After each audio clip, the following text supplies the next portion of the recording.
প্রিয় দেশবাসী, আসসালামু আলাইকুম। আমি ইসমাইল খান আনসারি, মুক্তিযোদ্ধা, যুক্তরাষ্ট্র থেকে বলছি। আমি বিগত 40 বছর যাবৎ এই যুক্তরাষ্ট্রে বসবাস করছি। আমার একটা কথা, সেটা মেজর হাফিজ সাহেবকে নিয়ে। মেজর হাফিজ সাহেব, আপনি একজন মুক্তিযোদ্ধা। আপনাকে বলছি এই কারণে, আমিও বরিশালের ছেলে, কিন্তু এটা বাংলা কথা না কয়ে পারি না। সেটা হইল কি, যে দক্ষিণা ভাষায় বলে কাউয়ার গোস্ত কাওয়াটা কাউয়ায় খাইতে পারে না। তো আমি বলি কি, ভূতের মুখে রাম নাম সাজে না। হাফিজ সাহেব, আপনি একজন মুক্তিযোদ্ধা, নিজেকে জিজ্ঞেস করেছেন আপনি মুক্তিযুদ্ধে গিয়েছিলেন কার ডাক শুনে? আপনি কিন্তু বঙ্গবন্ধুর ডাকে মুক্তিযুদ্ধে গিয়েছিলেন, না মরহুম রাষ্ট্রপতি জিয়াউর রহমান সাহেবের ডাকে মুক্তিযুদ্ধে গিয়েছিলেন? আপনি তো জিয়াউর রহমান সাহেবের সাথে ওতপ্রোতভাবে জড়িত ছিলেন, পারিবারিকভাবে, রাজনৈতিকভাবে, বিভিন্ন বিষয়ে।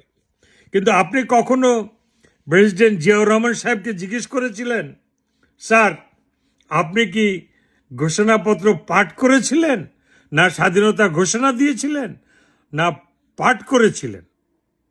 আপনি কি পাঠক না ঘোষক? আপনার মুখে আপনি ব্যাপারী, আদার ব্যাপারী, আপনি বঙ্গবন্ধুকে নিয়ে সমালোচনা করেন। ধরে মিয়া, আপনারা হালায় কোন মাটিতে আসলে কি জানেন?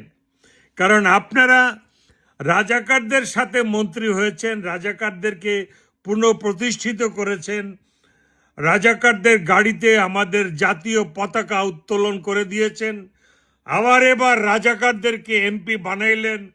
এখন রাজাকারদের সাথে ঘষাঘষি, মাখামাখি ইত্যাদি করছেন। বেশ ভালো, কিন্তু প্রশ্নটা হইল, আপনার কি একবারও শরম করে না? গা চুলকায় না? গা গীত গীত করে না? ঘৃণা লাগে না? না ঘৃণা পিত্তা কিচ্ছু নাই? যেই সমস্ত রাজাকার আল বদর, আল শামস আপনার মা বোনকে ধরে নিয়ে পাকিস্তানি ক্যাম্পে দিয়ে আসছে, আপনার ভাই ব্রাদারের ঘর বাড়ি জ্বালায় দিছে, আপনি তাদের সাথে বসেন কিভাবে? আরে শহীদ রাষ্ট্রপতি জিয়াউর রহমান সাহেব তো এস্টাবলিশ করে গেছে, এটা আমরা জানি। আই হ্যাড এ চান্স, আমারও সুযোগ ছিল, সময় হয়েছিল শহীদ রাষ্ট্রপতি জিয়াউর রহমান সাহেবের সাথে কাজ করার, যথেষ্ট সুযোগ হয়েছিল, আমিও তার সাথে কাজ করেছি। সুতরাং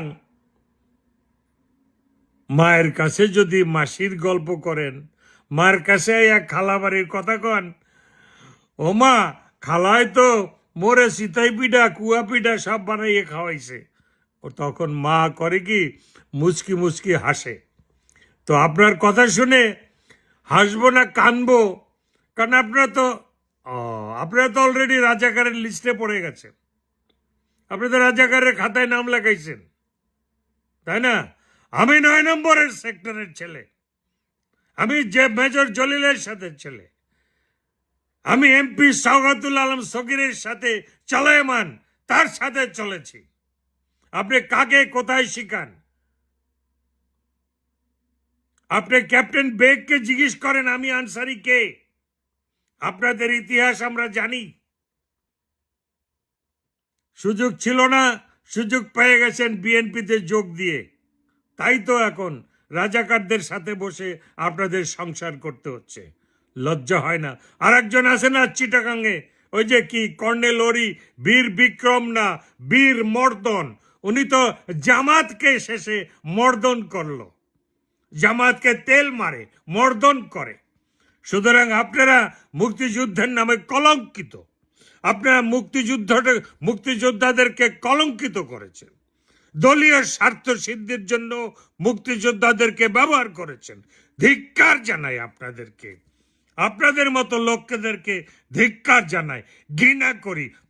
আপনাদের মন্ত্রিত্বে, আপনার পেশায়, আপনার নেশায়, মিয়া মরে যান শালা। মরে গেলেও আপনাদেরকে কবরের মাটি এরকম জাগায়া তুলবে, যে পাপ তোরা করেছিস তার জন্য তোদেরকে প্রায়শ্চিত্ত করতে হবে। জয় বাংলা। আমরা জয় বাংলার লোক, আমরা বঙ্গবন্ধুর সৈনিক। তোর মতন মুনাফেক নয় হাফিজ, তুই হতে পারিস মেজর আর জাহান্নাম। ফিনারে তোরা মরে গেলে বলবো ফিনারে জাহান্নামা খালেদিনা ফিয়া। জয় বাংলা, জয় বঙ্গবন্ধু।